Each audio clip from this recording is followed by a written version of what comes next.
தமிழ் வணக்கம்.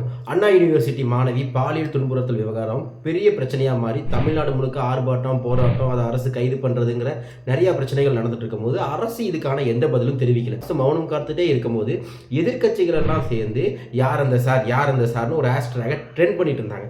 சரி, இவங்க அந்த மாணவிக்கு நியாயம் வாங்கி கொடுக்க ஒன்று பண்ணிட்டு இருக்காங்களேன்னு அப்படி யோசிச்சு நினைச்சிட்டு இருக்கும்போது திடீர்னு ஆளுங்கட்சி ஒரு பக்கம் இருந்துச்சு. ஓ, இதை பற்றி நீங்கள் பேசுறீங்களா? உங்கள் ஆட்சியில் பொள்ளாச்சி பாலியல் சம்பவம் நடந்துச்சுல, அதை மறந்துட்டீங்களா? இதை மறந்துட்டீங்களான்னு திருப்பி ஒன்று பேச ஆரம்பிச்சாங்க.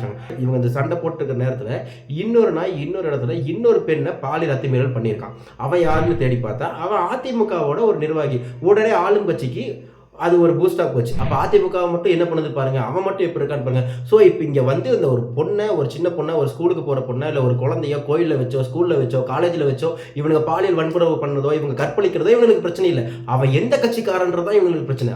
இதுக்கெல்லாம் இவங்களை நம்ம தப்பு சொல்ல முடியாது. பொதுவாக நான் ஒரு வீடியோ போடுறேன் அப்படின்னா அந்த வீடியோ முடிவில் இதை பற்றி உங்கள் கருத்துக்களை சொல்லுங்க நான் சொல்லுவேன். நமக்கு கருத்து சொல்ற உரிமையே கிடையாது. நம்ம 1000 ரூபாய் வாங்கிட்டு தானே ஓட்டு போட்டோம். நம்ம எப்படி கேட்கலாம்? நாளைக்கு இது நம்ம வீட்டு பிள்ளைக்கு நடக்கும். நம்ம அந்த 1000 ரூபாய்க்கு விசுவாசமாகவும் நியாயமாகவும் இருக்கிறது தான் நம்மளுடையது. ஸோ நீங்கள் கருத்தே சொல்ல வேணாம். நன்றி.